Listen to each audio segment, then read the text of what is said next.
wishing you a very happy morning. Hope you all are safe at your home. Do you have the habit of watching news or reading newspaper? Yes, in this situation, it's very important to get awareness of our surroundings, is it?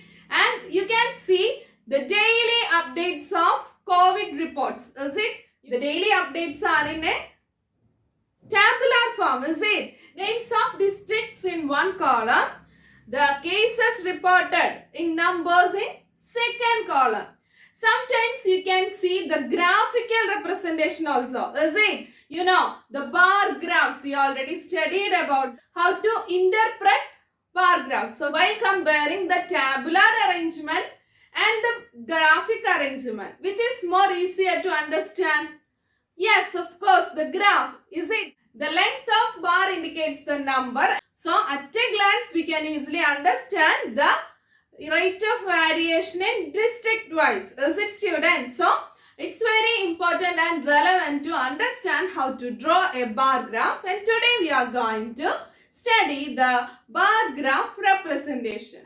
So in the last class, we discussed about this bar graph and we know what all contents, what all data we needed to draw a bar graph. Simply, a bar graph is a visual representation. Is it? Representing numerical data visually. Is it? So, here we have a data, that is number of different colors is the data. So, we have two columns. One is the content. Second, the number or the values of the content. Is it? The values are represented using bars of equal width. This is the condition, is it? Bars of equal width, and the equal width bars are arranged as the space between them are equal. Then to draw a bar graph, we need first of all two axes. Horizontal axis and vertical axis. The horizontal axis called x-axis. X-axis. This is the horizontal axis and it named as x-axis. Got it? X-axis. Then next axis is y-axis. Next one is y-axis. That is the vertical axis is known as y-axis. The vertical axis is known as y-axis. Got it, students? The vertical is known as y-axis. Got it, students? Y-axis. So, why we need two axes? Yes, we are representing the number part or numerical values of a given data. You can choose any axis to represent data. If we choose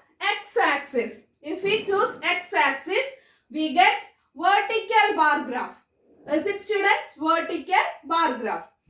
If we choose the data on y-axis, we get horizontal bar graph. So, here you have already a vertical bar graph. We can draw a horizontal bar graph.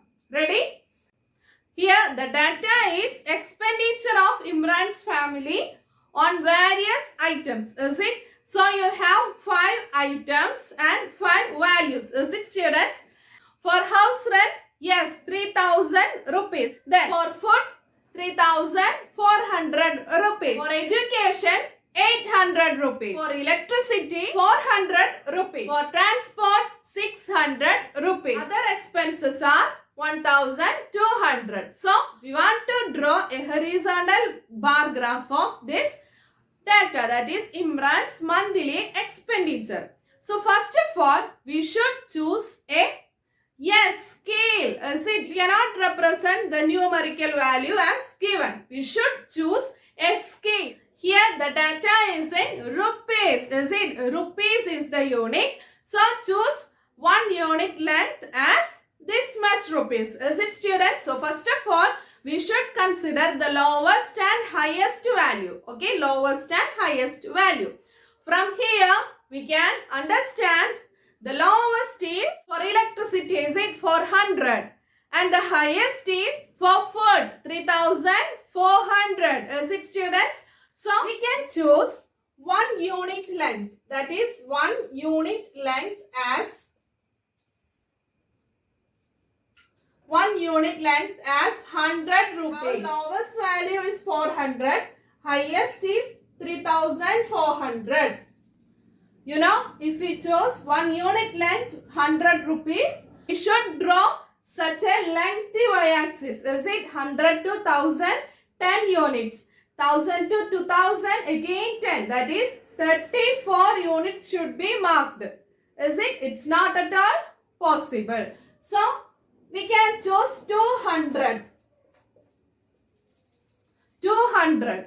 Or we can choose 300. Or we can choose 400 or 500. So, we can choose a suitable unit length. Got it, students? Then, here I am choosing 500 rupees as 1 unit length. Got it? So, 1 unit length is equal to 500 rupees. Is it, students? So on x-axis we are going to mark the expenditure in accordance with the scale 500. So the highest value is 3400. So we should mark up to 3500. Is it, students? Also we should make sure that the space between each points are same. Here I selected 5 cm as the space between 2 points. Then on y-axis we are going to mark the items. You know, there are 6 items. You can choose a uniform gap between each points. Here I selected 3 cm as the gap between 2 points. It's time to write the items on y-axis and the rupees on x-axis. So on y-axis we can start from house rent, then food, education, electricity, transport and miscellaneous, that is other expenditures. Then on x-axis we can start from the unit length, that is 500, then 1000, 1500, 2000, 2500, 3000 up to 3500. So we marked all the data, that is on y-axis the contents given. Is it? Then x-axis the expenditure, that is we choose 1 unit length as 500. Now we can start. You know, this is joining. You can draw bar graph from midpoint to this point like this. Is it? Like this. So, each width should be equal. Okay? Each width should be equal. Otherwise, that is, if we draw like this, if we draw bar graph in this manner, the space between bars will be equal, but the first space will be greater than that of the space in between bars. Got it? House rent 3000. So from the midpoint of first unit length, we can draw the first bar up to 3000. House rent, the expenditure is 3000. So draw the first bar which indicate 3000. Yes, the first bar is ready. House rent representing 3000. The next is food. Food is 3400. We need 3400. So, in between, that is 3000 to 3500, we have 5 numbers. Is it? The space between 3000 and 3500 is 5 centimeters. So, 1 centimeter is 3100. Is it, students? So, the fourth number, that is, here it's 5 centimeter difference. So, 1, 2, 3, 4. Yes, the fourth point, that is, this point represents 3400. So, as we did in the first case, the house rent, we can draw the bar from the midpoint up to 3400. So, this is the 3400 bar. Education 800. So, 800 is in between 500 and 1000. Third point. So, first of all, mark the third point. 600, 700. Yes. 800. This is the 800 point. So, we can mark 800. We need in between education. Is it, students? Education. So, we can draw like this. Education. Electricity 400. So, find out the 400 from here.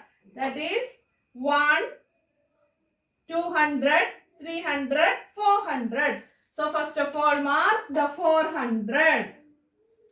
Is the 400. Then, yes. Got it. It's 400.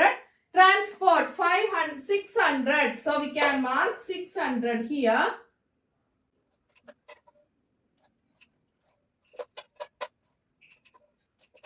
Then 200. So this is 200.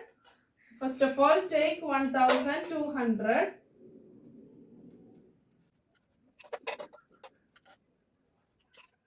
So students, here we completed our horizontal bar graph. You have one vertical and one horizontal bar graph examples here. I think now you understood about the construction of bar graph. So students, you have two activities. First of all, you should draw this bar graph in your notebook.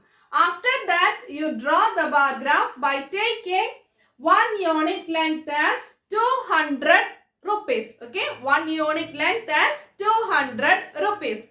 So students, we will meet at the DCS to discuss more about this. Thank you.